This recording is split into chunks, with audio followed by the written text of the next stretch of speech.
Hello, I'm Lou Baldwin, Chairman of the Legislative Committee of the North Carolina Association of Realtors.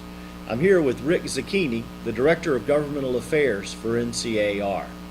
This is the fourth in a series of videos to discuss issues of importance that realtors faced in the 2010 session of the North Carolina General Assembly. Rick, the session adjourned at 5:33 a.m. on Saturday, July the 10th. And you were there to the bitter end looking after real estate issues on behalf of our association. Comment on that final Saturday of the session.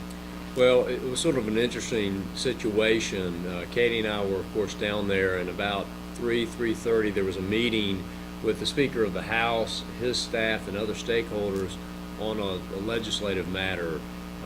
And it was an important one. It was dealing with the extension of building and development permits. And quite frankly, it was an issue that was just too important for us and our members to let go without addressment by the General Assembly this past session. Ultimately, the General Assembly did enact this bill that provides a one-year extension of building and development permits. And the idea here is to allow builders and developers an opportunity as the economy and the credit market improves to further their projects or to continue with their projects without going back through the time-consuming and expensive permitting process.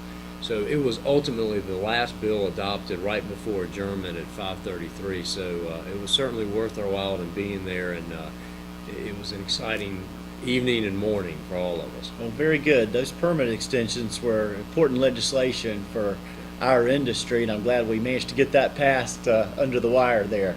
The session started with the issue of an $800 million budget deficit. I know that was a lot of your focus during the legislative session. Well, anytime you have a budget deficit of $800 million, every option is on the table in terms of how to balance that budget.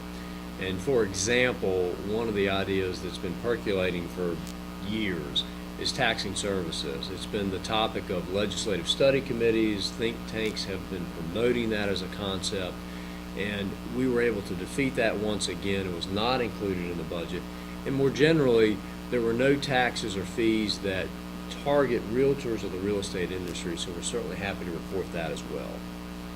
Well, our members appreciate the good work of you and your staff during this legislative session, and we also appreciate the work of our members who worked hard on these Absolutely. issues. This was the fourth and final of our series of videos on the legislative session, and all the videos are available at www.ncrealtors.org. Thank you.